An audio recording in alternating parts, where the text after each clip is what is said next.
Halo bos, Honda Civic FC 1.8 auto tahun 2018. Kereta dah cantik, cat dah baru, condition semua okey lagi, tak ada masalah.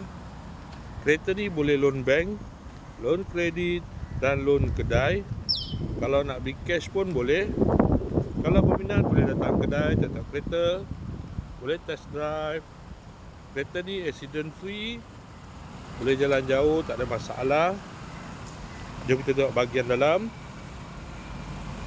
Kereta ni ada waranti 1 tahun.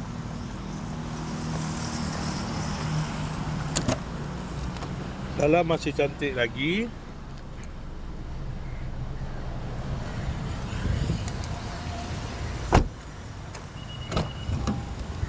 Kereta ni guna push start button. Aircon semua okey lagi, aircon sejuk.